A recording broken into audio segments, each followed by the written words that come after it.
മരിയാപുരം വാഴത്തോപ്പ് പഞ്ചായത്തുകളെ തമ്മിൽ ബന്ധിപ്പിച്ചുകൊണ്ട് ജലവിഭവ വകുപ്പ് പെരിയാറിന് കുറുകെ നിർമ്മിച്ച വെൻക്രോസ് ബാർക്കം കോസ്റ്റ്വേയുടെ ഉദ്ഘാടനം ജലവിഭവ വകുപ്പ് മന്ത്രി റോഷി അഗസ്റ്റിൻ നിർവഹിച്ചു. 2018 പ്രളയത്തിൽ പൂർണ്ണമായി നശിച്ച ചപ്പാത്താണ് പുനർനിർമ്മിച്ചത്.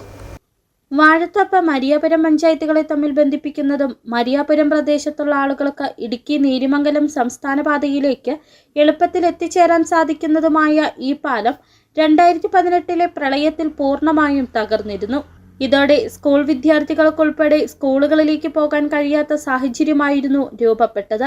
ഈ സാഹചര്യത്തിലാണ് ജലവിഭവ വകുപ്പ് മന്ത്രി റോഷി അഗസ്റ്റിൻ ഈ പാലം നിർമ്മിക്കുന്നതിന് അനുമതി നൽകിയത്. ജലസേചന വകുപ്പ് മുഖേന പെരിയാറിന് കുറുകെ വെള്ളക്കയ്യത്തും പള്ളിക്കവലയിലുമായി 2 പാലങ്ങളാണ് ഇത്തരത്തിൽ നിർമ്മിച്ചിട്ടുള്ളത്.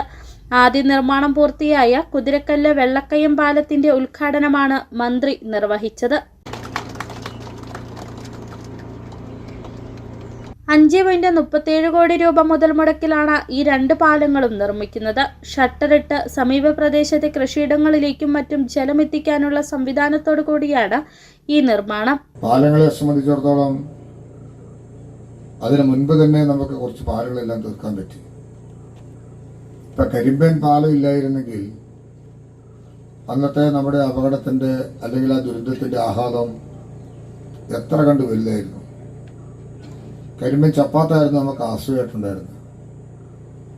എത്ര മാസം കൊണ്ടാണ് ഒരു ഗതാഗതം പുനഃസ്ഥാപിക്കാൻ പോലും നമുക്കാകുമായിരുന്നത് എന്നുള്ളത് നമുക്ക് ഊഹിക്കാവുന്ന കാര്യമുള്ളൂ. വാർഡ് മെമ്പർ ജയ PS ചടങ്ങിൽ അധ്യക്ഷത വഹിച്ചു.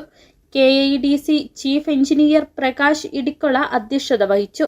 KAEDC CEO Thilakan S, father Joseph Kochukunnel, പൊതുപ്രവർത്തകരായ അഡ്വക്കേറ്റ് ഫെനിൽ ജോസ്, സുധാകരൻ തണ്ടാടിയിൽ തുടങ്ങിയവർ പ്രസംഗിച്ചു. City vision, Idukki.